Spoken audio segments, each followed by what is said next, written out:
జరుగుతోంది. ఈరోజు దేశవ్యాప్తంగా అందరూ ప్రతి జిల్లా యొక్క డీసీసీ అధ్యక్షులు, స్టేట్ లీడర్సు, ఎంపీసు, ప్రముఖ నాయకులు అందరూ ఈరోజు నిరాహార దీక్షలో పాల్గొనడం జరుగుతుంది. ఎందుకంటే ఈ పథకము నిర్వీర్యమైతే దేశంలో 30 కోట్ల మంది వాళ్ళ కడుపులు కొట్టడం జరుగుతూ ఉంది. వారు తిండి లేకుండా పోవడం జరుగుతూ ఉంది.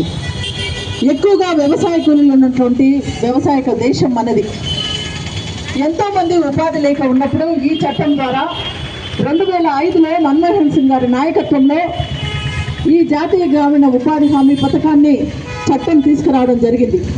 పని అడిగే హక్కు, అందరూ చదువుకుంటారు, అందరూ పోయి ఉద్యోగాలు చేస్తారు కానీ కాదు, పల్లెలో ఎలాంటి సామర్థ్యం లేకుండా శరీర కష్టంతో పని చేసుకునే వాళ్ళు మాకు పని కావాలి, మా జీవన భృతి కావాలి అని అడిగినప్పుడు 15 రోజుల లోపల గవర్నమెంట్ ఉపాధి ఏర్పాటు చేయడం జరుగుతూ ఉంది. ప్రతి ఒక్క దాంట్లో 60% మహిళలు ఉపాధి హామీ పథకం ద్వారా వారి కుటుంబాన్ని పోషించుకుంటూ ఉన్నారు, వారి బిడ్డలను చదివించుకుంటూ ఉన్నారు. అప్పుడు కేంద్ర ప్రభుత్వం 100%, 90%, 90% నిధులు ఇచ్చేది, 10% స్టేట్ గవర్నమెంట్ ద్వారా వచ్చేది. కాబట్టి స్టేట్ గవర్నమెంట్ వాళ్ళు ఎటువంటి అభ్యంతరం చెప్పకుండా రాష్ట్రంలో ఆయా ప్రాంతాల్లో, గ్రామీణ ప్రాంతాల్లో వర్క్ చూపించేవాళ్ళు. ఉపాధి హామీ పథకం కింద పనులు జరుగుతూ ఉండేవి. వారికి ఉపాధి కలిగి వాళ్ళకు పేదవారికి ఉపాధి దొరికేది. అదే కాకుండా వాళ్ళ ప్రాంతాలను అభివృద్ధి చేసుకోవడం, రోడ్లు వేసుకోవడం, చెరువుల్లో మట్టి పూడిక తీయడం, చెరువులకు కావాల్సిన కాలువలు సక్రమంగా చేసుకోవడం, ఈ రకంగా గ్రామాలు బాగుపడుతూ ఉండేది. గ్రామీణ ప్రాంతం వాళ్ళకు ఉపాధి కలుగుతూ ఉండేది. కానీ ఇప్పుడు వచ్చినటువంటి బీజేపీ ప్రభుత్వం ఆ మహాత్మా గాంధీ జాతీయ గ్రామీణ ఉపాధి హామీ పథకాన్ని తొలగించి కొత్తగా విపి రామ్జీ అనే చట్టాన్ని తీసుకురావడం జరుగుతూ ఉంది. ఆ చట్టం వల్ల 60% మాత్రమే కేంద్ర ప్రభుత్వం ఇస్తుంది, 40% స్టేట్ మీద ఆధారపడుతుంది. ఇప్పుడున్న పరిస్థితులలో స్టేట్లో ఉన్నటువంటి లోటు బడ్జెట్తో వారు ఫండ్స్ ఇవ్వలేరు. కాబట్టి క్రమేణా ఈ ఉపాధి హామీ పథకం నిర్వీర్యమైపోతుంది, ప్రజల ఉపాధి పోతుంది. అప్పుడు గ్రామ ప్రాంతాల ప్రజలు గ్రామంలో నివసించలేరు. గ్రామాలు వదిలి, వాళ్ళు ఉన్నటువంటి ఇల్లు వదిలి పట్టణాలకు వలసపోవాల్సిన పరిస్థితి వస్తుంది. గ్రామాలు నిర్వీర్యమైపోతాయి. అక్కడ పంట పండించే వాళ్ళు కూడా ఉండరు, పొలాలు చూసుకునే వాళ్ళు కూడా ఉండరు. ఈ రకంగా జరిగే నష్టాన్ని గుర్తించి ఈ పథకం మాకొద్దు, పాత పథకమే మహాత్మా గాంధీ జాతీయ గ్రామీణ హామీ ఉపాధి పథకమే మాకు ఉండాలని కాంగ్రెస్ పార్టీ ఉద్యమం చేయడం జరుగుతూ ఉంది. ఇది దేశవ్యాప్తంగా రేపు నెల 25 తేదీ వరకు దేశవ్యాప్తంగా ప్రతి నాయకులు, ప్రతి ఒక్కరు గ్రామాల్లో సంచరించి ఉపాధి హామీ కూలీలు అందరికీ వాళ్ళకు కలిగే నష్టాన్ని గురించి చెప్పి వారి ద్వారా వ్యతిరేకత తీసుకొచ్చి తప్పకుండా తిరిగి వారికి మహాత్మా గాంధీ గ్రామీణ ఉపాధి హామీ పథకాన్ని తిరిగి కొనసాగించాలనే ఉద్దేశంతో కాంగ్రెస్ పార్టీ చేస్తూ ఉంది. కాంగ్రెస్ పార్టీ ఈ పథకం ద్వారా కనీసం 400 రూపాయల కూలీ ఇవ్వాలని, దాని చట్టం తీసుకురావాలని వారిని చేయడం జరుగుతూ ఉంది.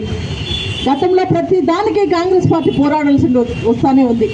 అన్నిటికంటే ముఖ్యంగా గ్రామ స్వరాజ్యం కోసం, మన దేశ స్వాతంత్రం కోసం పోరాడి ఎన్ని త్యాగం చేసి అహింసావాదంతో ప్రపంచమంతా కొనియాడదగ్గ జాతిపిత మహాత్మా గాంధీ పేరు ఉపాధి హామీ గ్రామీణ పథకం కింద గత మన్మోహన్ సింగ్ గారి హయాంలో కాంగ్రెస్ పార్టీ పెడితే దాన్ని తొలగించి జీవి రామ్జీ అని పథకం పేరు పెట్టడం, చట్టం పెట్టడం, అది ఎంతవరకు సమంజసం? అంత అవసరం వచ్చిందా? మహాత్మా గాంధీ పేరు తొలగించాల్సిన అవసరం ఏమొచ్చింది? మోడీ గారు భారతదేశస్తులే కాదా? భారతదేశం నుంచి స్వాతంత్రంలో వారు సంపాదించిన వాళ్ళు తెలియదా?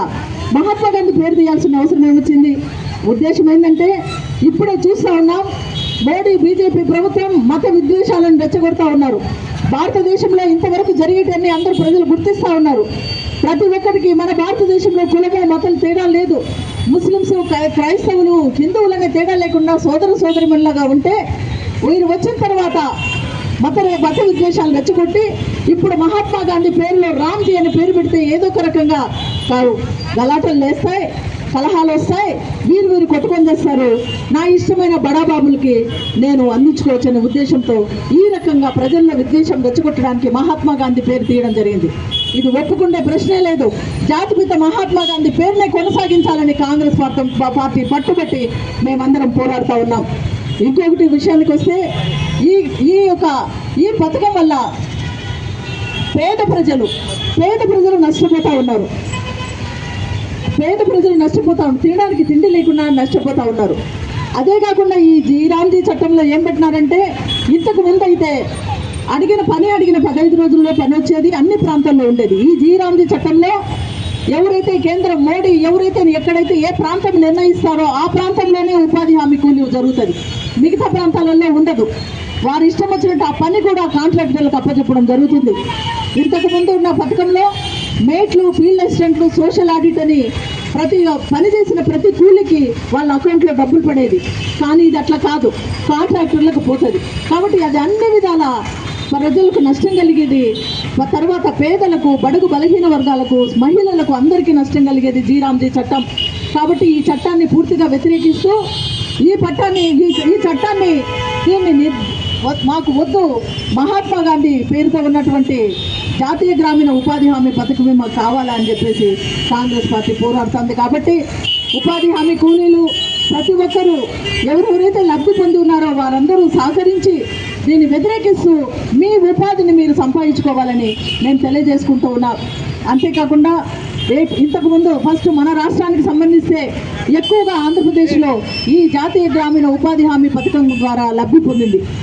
2006 సంవత్సరంలో మన దివంగత నేత రాజశేఖర రెడ్డి గారు ఆయన ముఖ్యమంత్రిగా ఉన్నప్పుడు మన్మోహన్ సింగ్ గారు, తర్వాత సోనియా గాంధీ గారి ఆధ్వర్యంలో మన అనంతపూర్ డిస్టిక్ బండ్లపల్లెలో ఈ పథకాన్ని దాన్ని మొదలుపెట్టి దాన్ని చేయడం జరిగింది. అనంతపూర్ జిల్లా ఎంతో కరువు ప్రాంతం, వర్షాలు లేవు, ఏమి తినడానికి కూడా ఉండదు, వాళ్ళంతా వలసలు వెళ్ళేవారు. అటువంటి వాళ్ళు ఉపాధి హామీ పథకం ద్వారా వారు లబ్ధి పొంది ఉండడం జరుగుతుంది. ఇప్పుడు కూడా మొదటిసారిగా ఎవరికైతే ఆమె సోనియా గాంధీ గారి చేతుల మీద అందించి ఉన్నారో ఆమె ఇంకా సజీవంగానే ఉన్నారు అనంతపూర్లో. ఈ రకంగా అన్యాయంగా చేస్తున్నటువంటి ప్రభుత్వాన్ని ప్రతి ఒక్కరూ వ్యతిరేకించి వారు చెప్పే పథకాలు, ఇంతకు ముందుగా కాంగ్రెస్ పార్టీ ఆధ్వర్యంలో ఓటు చోరీ కింద రాహుల్ గాంధీ గారు ఓట్లు ఏ రకంగా చోరీ చేస్తున్నారని విధంగా అందరము సంతకాల సేకరణ చేయడం జరిగింది. మన ఓటు మనం వేసుకునేదానికి లేదు, మనం అన్నదమ్ముల్లాగా ఉండేదానికి లేదు, బతకడానికి లేదు, ఉపాధి కూలీ కూడా లేకుండా పోతా ఉంది. కాబట్టి అది నాయకులు పోరాటం కాదు, ప్రజలందరూ సహకరించాలా, ప్రజలందరూ మీ మద్దతును తెలుపుతూ తప్పకుండా కాంగ్రెస్ పార్టీని సపోర్ట్ చేయాలని. మీ పక్షంగా ఉండేదే కాంగ్రెస్ పార్టీ, పేదల పక్షంది. కాబట్టి ఈ రాష్ట్రంలో దాదాపు 75 లక్షల మంది ఉపాధి కోల్పోతారు ఈ పథకం పెడితే. కాబట్టి పాత MGNRGS మహాత్మా గాంధీ జాతీయ గ్రామీణ ఉపాధి హామీ పథకమే కొనసాగించాలని మేము చేసే ఈ పోరాటంలో మీరంతా భాగస్వాములై సహకరించాలని, తప్పకుండా కాంగ్రెస్ పార్టీ మీ పక్షాన్నే ఉండి, ప్రజల పక్షాన్నే ఉండి పోరాడి ప్రజాక్షేమం కోసమే చూస్తుందని మీ అందరికీ తెలియజేసుకుంటూ ఇక్కడ వచ్చిన ప్రతి ఒక్కరికి నా హృదయపూర్వక నమస్కారాలు తెలియజేసుకుంటూ ముగిస్తున్నాను. జై కాంగ్రెస్, జై కాంగ్రెస్, జై కాంగ్రెస్.